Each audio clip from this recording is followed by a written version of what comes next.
Bienvenidos a Marquesina. Como cada semana vamos a hablar de lo más destacado de la cinematografía nacional. Acompáñenme.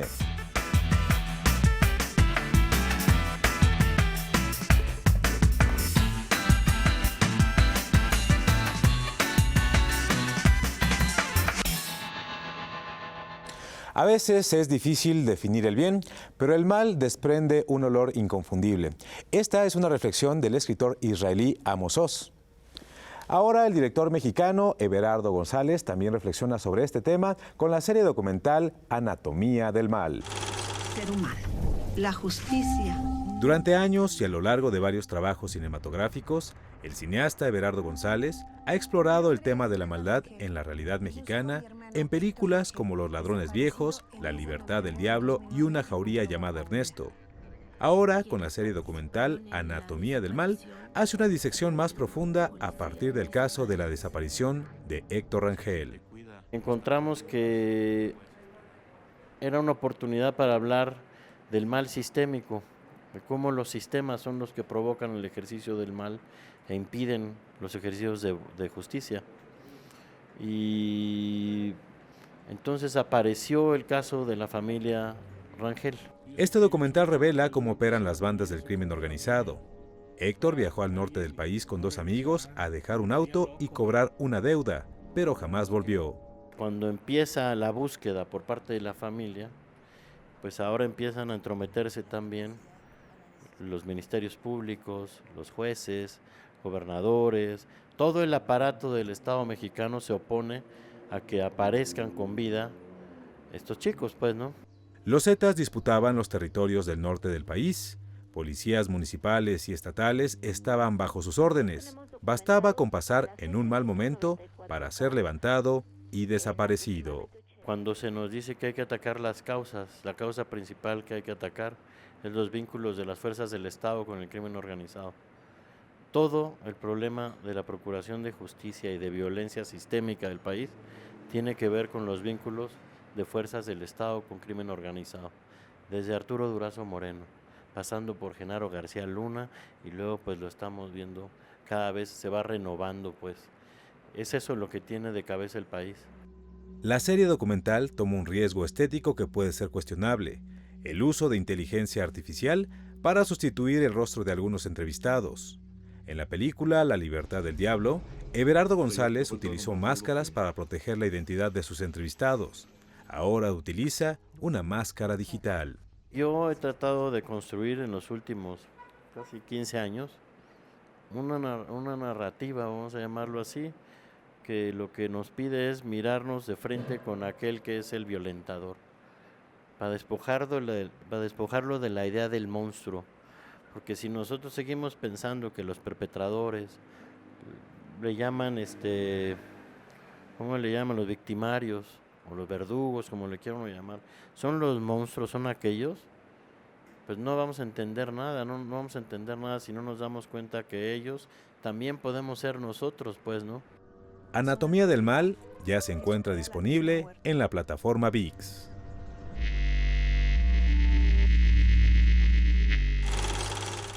¿Te imaginas poder asistir a plazas, parques y estaciones del metro a ver las propuestas más innovadoras de la cinematografía de manera gratuita? Pues eso es justamente lo que busca el programa Cine en la Ciudad. La Secretaría de Cultura Capitalina, junto con Procine y la Comisión de Filmaciones de la Ciudad de México, impulsan el programa Cine en la Ciudad, que busca principalmente acercar al público mexicano con su cinematografía. Tenemos mucho que mostrarle al mundo. Entonces, la pregunta es, ¿a quién le conviene que estemos contando solamente este pedacito de país y no el resto? Que es en lo que en realidad somos, pues, ¿no? A eso yo le llamo soberanía narrativa. Y esa es la propuesta que lanzamos para las comunidades culturales, es decir, que problematicemos sobre qué historias estamos contando sobre nosotros mismos, sobre nosotras mismas, y a quién le estamos haciendo el caldo gordo en todo caso, ¿no? Es importante que nos cuestionemos por qué en muchos casos las historias muestran el lado menos amable de nuestro país, como la violencia y narcotráfico. ¿Dónde está la línea entre retratar las partes dolorosas de nuestra realidad y caer en lugares comunes que refuerzan narrativas y estereotipos que no necesariamente nos representan? Cine en la Ciudad buscará darles visibilidad a otro tipo de historias. El chiste es que tú veas este sellito de Cine en la Ciudad y sepas que ahí hay una propuesta narrativa no hegemónica, principalmente de cine mexicano, y que propone unas otras temáticas, ¿no? Esta iniciativa se irá activando en alrededor de 300 espacios públicos en la Ciudad de México para poco a poco consolidar una programación constante en cada uno de ellos, priorizando acercar estas propuestas a las periferias y recuperar también espacios de exhibición que han sido olvidados, como el Cine Villa Olímpica en Tlalpan y el Cine Víctor Manuel Mendoza en Magdalena Contreras. Un ejemplo fue el Festival Cácaro, la pachanga del cine mexicano, que se llevó a cabo del 9 al 13 de abril. La cartelera se puede consultar en su página web.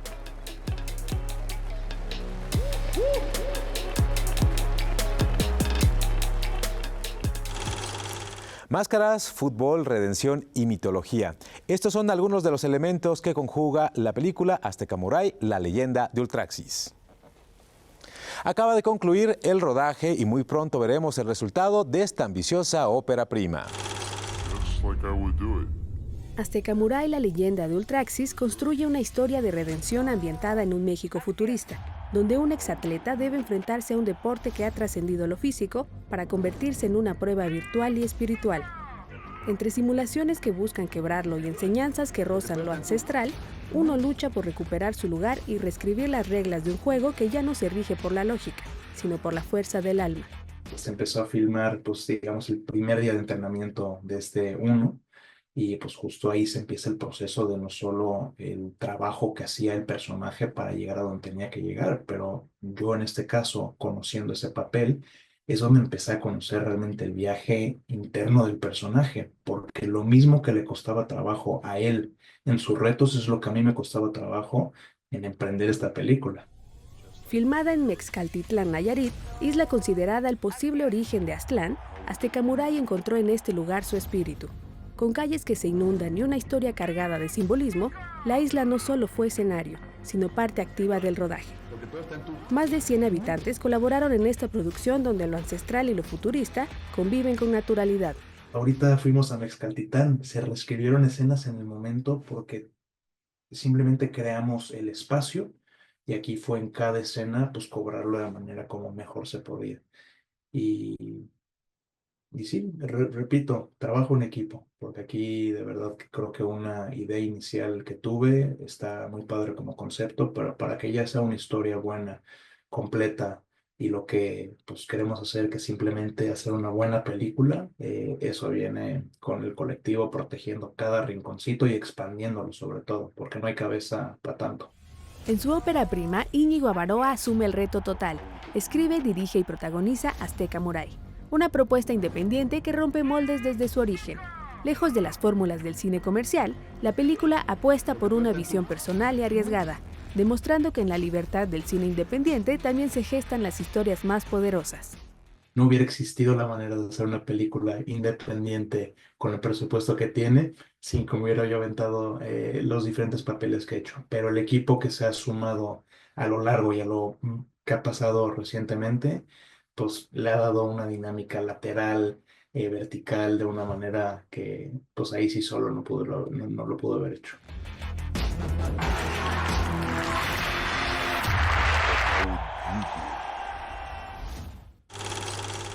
Se filma muy poco cine en Nayarit, así que ya estamos esperando el resultado de esta película. Nosotros regresamos en un instante. La gira ambulante ya concluyó su recorrido en la Ciudad de México, pero va a llegar a otras ciudades. Ahí se presenta la película Licham Morí, dirigida por Ana Suyep, que hoy nos acompaña en Marquesina. ¿Cómo estás, Ana? Muy feliz y muy feliz también de estar parte de Gira Ambulante, porque para mí Gira Ambulante es un espacio donde le da esa posibilidad a nuestras películas hechas desde nuestra mirada narrativa como de pueblos originarios y lleva a diferentes territorios, pero también a diferentes públicos. Así es, este trabajo te ha llevado por muchísimos lugares. Te llevó a Morelia, aquí se estrenó en México, en el Festival de Morelia, donde además ganaste el reconocimiento al mejor documental, pues digamos, compitiendo contra grandes trabajos. Primero, háblame de qué significa eso para ti como cineasta Tzotzil. Bueno, significa mucho para mí y para todos los realizadores de pueblos originarios también, que ganar el premio por primera vez ahí en Chiapas, pues era algo que no se había logrado también, y frente a una competencia a nivel nacional de otras grandes películas o grandes realizadores con largas trayectorias, ¿no? Y en este caso, Licham es mi ópera prima, ¿no? Y entonces la verdad que el trabajo colectivo, porque al tener esta película, pues fue un trabajo colectivo, y la gran parte también son realizadores de pueblos originarios de allá en Chiapas, tzotziles y tzeltales, ¿no? La parte creativa, la mayoría son tzotziles y tzeltales. Así es, digamos, nos presenta la historia que tiene al centro, digamos, a un hombre que tiene 2 familias y 23 hijos, ¿no? Por lo menos es lo que se dice en la película. Y pues las mujeres son relegadas, ¿no? Solamente a casarse, y como ya lo decías, no tienen derechos a tener tierras, ni a estudiar muchas de ellas o tener la educación básica, porque tienen que dedicarse al hogar y hacer otras actividades. ¿Cómo fue para ti empezar a contar esta historia, pues justo desde tu propia vivencia y desde tu propia familia? Sí, bueno, fue un reto porque es otra cosa hablar de violencias patriarcales de otras personas, pero hablar dentro de una familia, dentro de mi familia, es como hablar de mí misma, ¿no? Y entonces sí fue un reto también para mí hablar este tema, porque son temas muy delicados o temas del pasado, que muy delicado volver a acabar ese pasado. Pero yo sentí que era muy necesario, porque si vemos en la película son 3 mujeres de 3 generaciones, pero juegan diferentes roles y diferentes condiciones, ¿no? Y entonces la más joven pues tiene mi misma edad, ¿no? Ella tiene 28. Y pues se sigue repitiendo esas prácticas machistas tan normalizadas dentro de la comunidad, pero no solo dentro de la comunidad, sino a nivel social, que hay muchas prácticas patriarcales tan normalizadas que eso no hace daño, ¿no? Y eso fue lo que me llevó a hacer y cuestionar, llevar a la pantalla, ¿no? Que a partir de 3 historias, pues ellas también comparten un pasado en el zapatismo y también tienen esa mirada crítica de esta es violencia, esto tenemos que romper los estereotipos, ¿no? Y entonces sí fue un trabajo muy colectivo, muy bonito con ellas también, porque una de mis personajes es mi mamá, la otra es mi tía, la otra es esposa de mi primo, ¿no? Y entonces sí, fue un trabajo colectivo con ellas también, abordar estos temas. Sí, evidentemente también la película retrata que la lucha de las mujeres es diferente dependiendo de sus contextos, ¿no? En las ciudades se habla, por ejemplo, de brechas salariales, y es algo que ni siquiera está, digamos, un poco retratado en esta historia, ¿no? Hay otras cosas que importan bastante más en esta película. Sí, claro, porque la intención también de esta película, pues ya se habla mucho de la mujer, de la visibilidad de la mujer, pero ¿qué pasa con las mujeres que están en el campo? ¿Qué pasa con las mujeres donde no es visibilizar su lucha, su trabajo, ¿no? Y entonces, claro, para yo estar acá o para yo haber hecho esta película, porque gracias a mi mamá, a mi abuela y a otras mujeres que rompieron esos estereotipos, y gracias al zapatismo que las mujeres de manera colectiva defienden esos derechos, y para yo estar acá, y pues es gracias a la lucha de muchas mujeres, de muchas generaciones también. Así es, digamos que el zapatismo no es una idea, por lo menos en este lugar, ¿no? La película retrata que pues estas mujeres no tenían a heredar las tierras de la familia por ser mujeres, Sí. y el zapatismo viene a cambiar eso, ¿no? De pronto les otorgan tierras para que las puedan trabajar. ¿Cómo pones esa parte de, pues justo como de un hecho muy importante para México que regularmente se asocia con un movimiento armado, ¿no? Sí. Y aquí es una cosa completamente diferente. Exacto, porque la intención justo también, pues ya hay un montón de materiales donde habla del zapatismo, tanto documentales, o textos en diferentes formatos, pero siempre se habla desde eso de rebeldía del movimiento, o justo cuando se rebeló en 94, ¿no? Pero en este caso habla del zapatismo, pero sin pasamontañas. Habla del zapatismo desde la experiencia dentro de una familia, desde la experiencia dentro de una comunidad, porque hay mucha información también que se habla del zapatismo desde en el exterior, ¿no? Y entonces, y de alguna forma se romantizaba muchísimo también el movimiento zapatista, o si no, con cargas de estigmas, ¿no? Y en este caso, o sea, plantea lo que el zapatismo, muestra lo que el zapatismo provocó con sus nuevas ideologías de la inclusión, de la equidad de género, donde no hay diferencia entre hombres y mujeres, donde hay inclusión con la diversidad sexual también, ¿no? Y entonces, pues eso es lo que impactó en la vida de las comunidades, a pesar de tener usos y costumbres muy rígidas, donde está marcado así tal cual, porque justo en los usos y costumbres, el nacer mujer ya empiezan a condicionarte tu vida, que o sea, te creces, te enseñan a cómo atender a un hombre. Y entonces, porque para que cuando seas ya grande, sepas atender a un hombre, te casas, tienes hijos, y esa es la vida, atender y luego atender a todos los hombres dentro del hogar, ¿no? Y en este caso el zapatismo rompe con los roles de género, rompe con los estereotipos y rescate y defiende esos derechos a que no se ha ejercido, ¿no? Justo en la película menciona que uno cuando no tiene su propiedad o algo para ser independiente, se vuelve tan vulnerable en las violencias, ¿no? Y entonces, en este caso, cuando ellas logran tener su tierra, empiezan a tomar la autonomía de ellas mismas como el territorio, empezando desde en el cuerpo, ¿no? Y ya ellas vemos romper con estos estereotipos de trabajar de todo el proceso del café, cuando muchas veces se dice es que la mujer no tiene capacidad, no tiene conocimiento, no tiene esa habilidad, ¿no? Pero vemos la otra personaje, la más grande, que es lideresa de una familia de puras mujeres, ¿no? Y ella misma comparte su experiencia, que, o sea, es posible no depender de un hombre. Pues es una historia que tiene muchísimas reflexiones. Solo nos queda agradecerte muchísimo que nos hayas acompañado este programa aquí en Marquesina. Muchas gracias, Ana. Muchísimas gracias a ustedes también por la invitación. Sensacional. Bueno, pues ahí lo tienen, búsquenla, este documental está como parte de la gira ambulante que está cumpliendo 20 años, va a recorrer todas varias ciudades, así que estén muy pendientes de dónde se está proyectando esta programación. Nosotros regresamos en un instante. Por segundo año consecutivo se realizó en la Ciudad de México la entrega de los premios Aura, que reconocen lo más destacado de las series en habla hispana.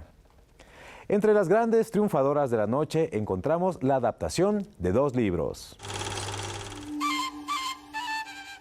Gabriel García Márquez decía que su libro 100 años de soledad era infilmable.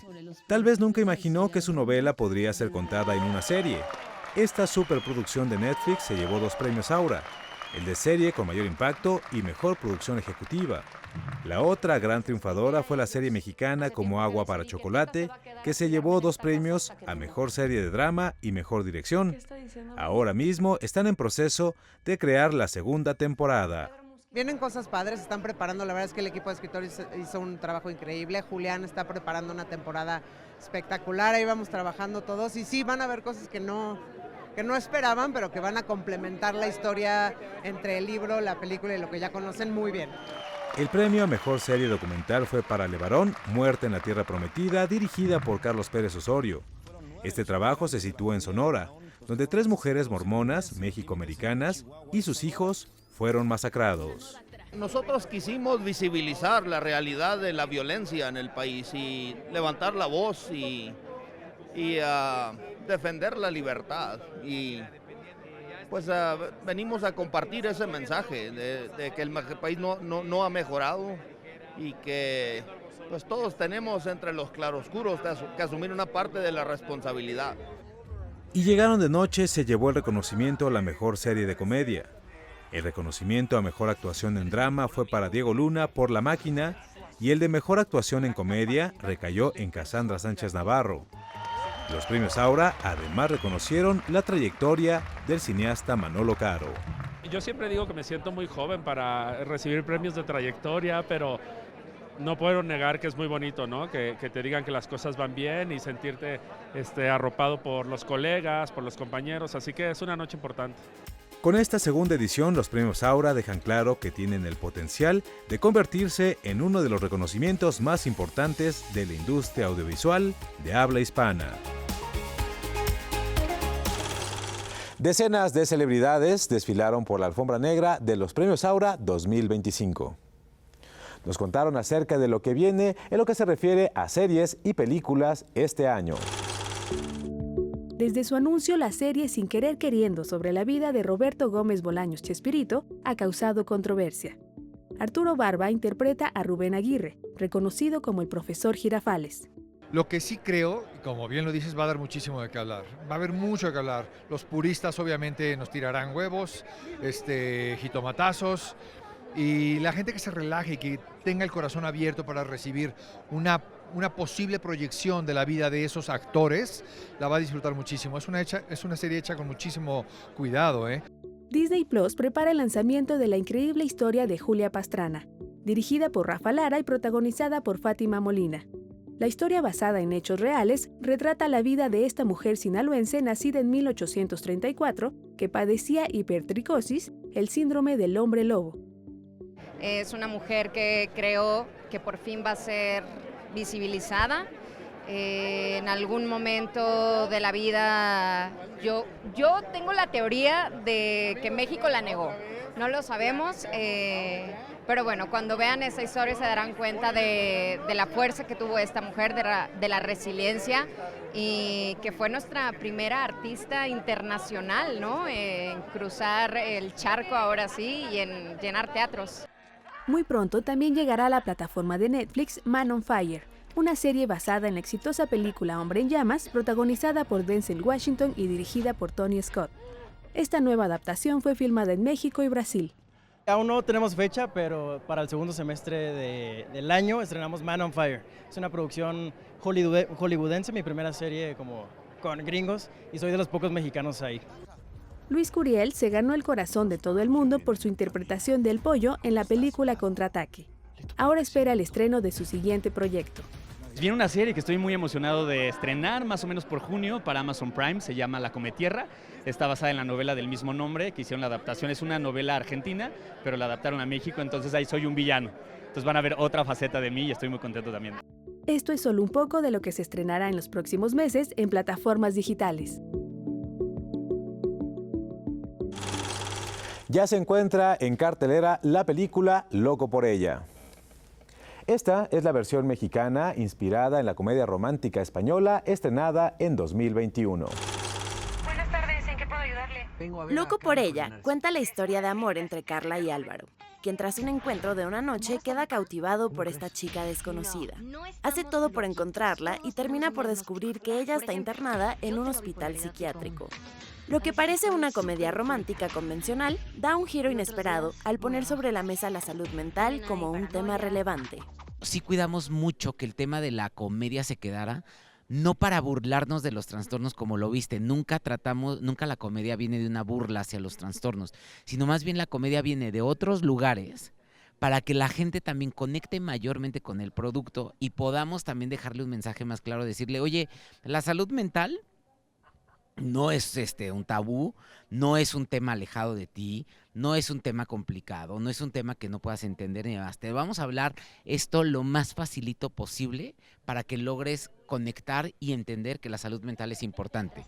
El elenco está conformado por actores como Diego Klein, Minnie West, Cassandra Sánchez Navarro, Daniel Haddad y Luz Aldán. Cada uno de ellos realizó un trabajo de preparación con profesionales de la salud mental de acuerdo con el trastorno de su personaje. El único loco aquí es este. Nunca había conocido a nadie igual. Yo la voy a sacar de aquí y tú me vas a ayudar. ¿Yo?